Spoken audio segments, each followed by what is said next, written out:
How's it going today, guys? Today we're going to talk about how Miles Morales is definitely going to be in Avengers Secret Wars and maybe Avengers Doomsday in an end credit scene. And I have a lot of evidence for this, so smash the like button, hit subscribe, follow for more, and let's get into it. In Avengers Age of Ultron, we get both the Scarlet Witch and Quicksilver, but that was an agreement that Fox had made with Disney so that they could both use these characters. Big studios who both own different parts of these characters, they can play nice.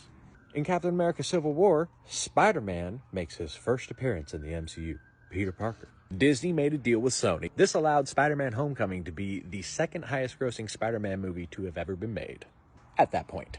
And since then, the other two movies were huge movies, both crossing $1 billion, one almost hitting $2 billion, and that movie didn't even release in China. In Spider-Man No Way Home, after everyone's been depowered, Electro and Andrew Garfield's Spider-Man have a little conversation about how Electro was surprised that he wasn't black.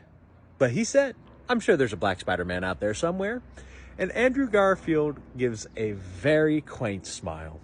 Tell me this is not the perfect setup to have Miles Morales show up with Andrew Garfield. In Deadpool and Wolverine, we have Hugh Jackman playing Wolverine. Of course, he has to. If somebody was going to play him, it would have to be him, because no mutants were allowed to be cast before midway through 2025. So if they want to use the X-Men characters, they had to use the original actor. Thus, we had Hugh Jackman.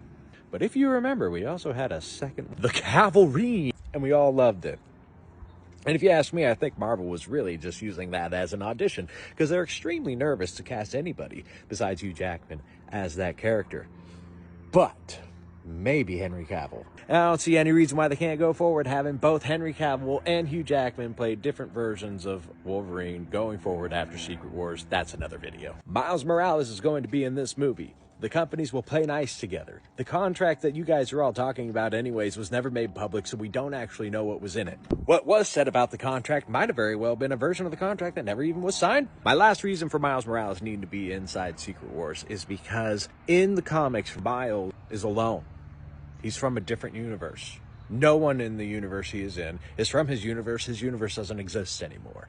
Are you telling me that if Sony put out a movie, a Miles Morales Spider-Man movie, after Doomsday, before Secret Wars, which was a prequel to Doomsday from him and his universe, you wouldn't watch that? You wouldn't be more excited than any Peter Parker Spider-Man movie? Think we all know everyone's reaction to that. Stay tuned for tomorrow's video on why Marvel dropped that Endgame scene with Hulk snapping his fingers. What was that all about? Make it a great day or not, the choice is yours.